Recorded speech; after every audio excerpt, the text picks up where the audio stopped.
Hello, I'm Tan of the TamBoTC channel, and I'm here and back again with another Cyberpunk video called Cyberpunk's Greatest Kryptonite, or its Greatest Weakness, in Cyberpunk 2077's Kryptonite.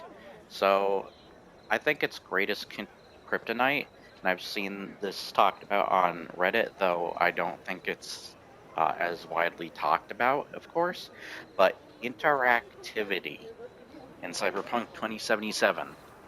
So when I did my question video, I actually hinted to that with the both the driving part, try exploring the world without driving your car from one side of the map to the other or whatever, or just exploring around. How interactive are like the store owners or the stores themselves? Like, take for example, in a store like a Bethesda's game stores for their like the Bee and Barb in Skyrim or something. Like when you walk in, there are stuff you can legitimately pick up, even in the latest Starfield, where you can walk into like a gun store and like most of the time they will have them out on display and you can kind of take them. Though they are strict on the physics system there, but still a lot of their stores are interactive in that way with the environment and physics, or putting a bucket over somebody's head. But also the characters are interactive. You can walk up to the store owner. They have several options of dialogue. You can ask for a bounty or any leads on work or something, or you can ask them questions, or buy stuff from them, where there's very little of those dialogue options with most store owners, and they all kind of blend together in Cyberpunk. Also, no random encounters, no day-night cycles, or at least really shown through the NPCs still. A lot of videos that show what Cyberpunk does better than certain other games, like the physics of shooting a chair or a table, have it go flying or break, or water physics, both of you diving and shooting the water. They only show what it does good. They never show other details like dialogue that characters may have. Like if I was to walk naked, completely naked in the Cyberpunk world, would characters say put some clothes on or something when you walk by, or would they reflect that you're wearing a cool outfit or something, or would they say something about what gun you're holding out or weapon of any type? And yeah, also, I want to bring this up, by the way. These are two funny things that I thought people would look pretty stupid about when they complained about the older games.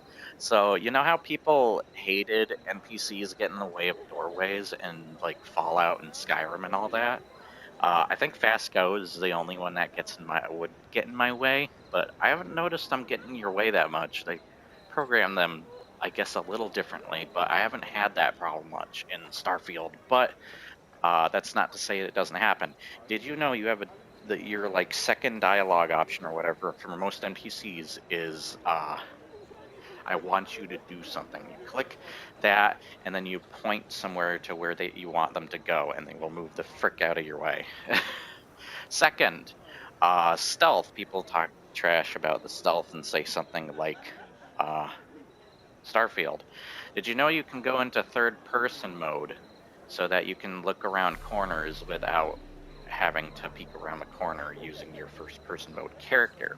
I also feel like being able to see through walls is not only something that trivializes the stealth, but also is something that I would think people would be sick of, kind of the same way as turret sections, because we see so much of it. Eagle Vision in the Assassin's Creed series, the Vision in the Batman Arkham games, the whole thing. I think games like Splinter Cell and Metal Gear Solid, even Deus Ex, which goes in third person when you go up against a wall, same with those other games, or prone into a vent or under a table or something. Like, they had their camera angles were specifically designed in a really smart way. But because you don't really have that third-person option other than in a vehicle, you're kind of lacking that part of the brilliant design to the stealth with just one thing. And while games like even Splinter Cell kind of had the seeing through walls back in the day, but they always found a way to hinder that or to put a detractor to it or something. Like in Conviction, for example, even though that's mostly an action game at that point, you still had even Double Agent and Blacklist. Like, you either had these guys with drones or something that was blocking your connection and you had to kill them, or you had an area that just was messing with your gear, or if you had to stay perfectly still to be able to see through walls and mark people. Otherwise, if you're running around, it will just go all like, what is that, Paranormal Activity screen on you, TV screen on you. But yeah, there you go. I think inactivity with characters, like say for example, you complete a string of quests, whether it's with a important character or a side character for a side quest. They have that specific area and maybe even that way they stand in that same animation or whatever until you activate the scripted cutscenes with them and dialogues. And then after that, there's not much else activity. Are they even going to be standing in the same spots you've met them before? Are they even going to be in their houses and stuff? Where are their houses? Are their houses able to be entered? Can you interact with them? Side of that stuff. And I also feel like because of games like Mass Effect, Skyrim, just BioWare and Bethesda games in general, just that they have followers in general and they have all the dialogue options and the things you can do, like give them different weapons and gear of swords, have them wear or use it, all that sort of stuff. It's this great level of interactivity. Kind of wish Cyberpunk had like followers and such. Also, I do think it is highly outdated. It's even in the DLC. And DLC shouldn't save a game necessarily. Like, if that's the case, then other games with great DLC but aren't great games should they get another chance? Or you could even use games without DLC, for example, like if they get really good updates to the same level that people have been treating 2.0 for Cyberpunk. Would you give games like Gollum or Redfall and such another chance? Hell, probably even use a game like Anthem back in the day. I don't know. There's some interesting questions. You also have to realize the game was like 8 to 9 years in development, and then only recently has it been known by 200,000 people on Steam, and Steam is not a sale end all to everything. It may feel like it, but it is not.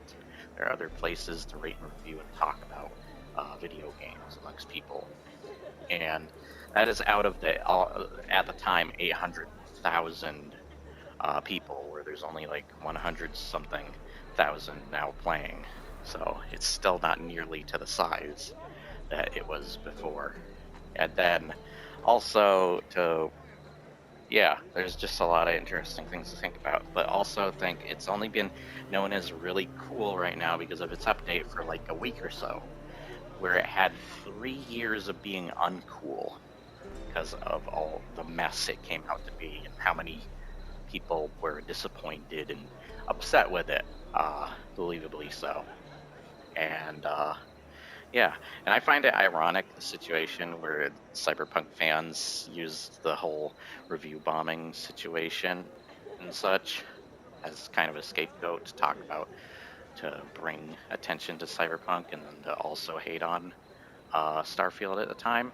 I find that ironic because PlayStation fans back in the day, at least PlayStation 4 owners, and you have to think not everybody's probably going to be able to afford newer consoles, or probably care. That game was actually one of the worst on PS4 and such. So it's ironic they kind of team up. The irony in that. But anyways, that's just some interesting things I want to talk about. The Kryptonite is the interactivity of the game. Even The Witcher has this problem, but I think there's enough interesting things and characters. I also think Up Is Not Jump's description in his Skyrim is a Nightmare video, where he said that something like The Witcher is trying to reflect rea- reality too closely. And I think the Cyberpunk's doing the same thing. That he gravitates more towards something like Skyrim because it's fantastical. It lets us exit the world. I mean, hell, there's texting and phone calls in Cyberpunk. Like, I do that in real life. And it's funny how people would probably get mad at my long ass messages that just talk about stuff in length. But I swear I've seen long ass messages the characters have given me in the same exposition form and length that I would have done in freaking Cyberpunk. So yeah, how ironic that is. Um, anyways, that's all I wanted to talk about. I hope you found something interesting here, and I hope you have an awesome day nonetheless. So I'll see you next time. Bye.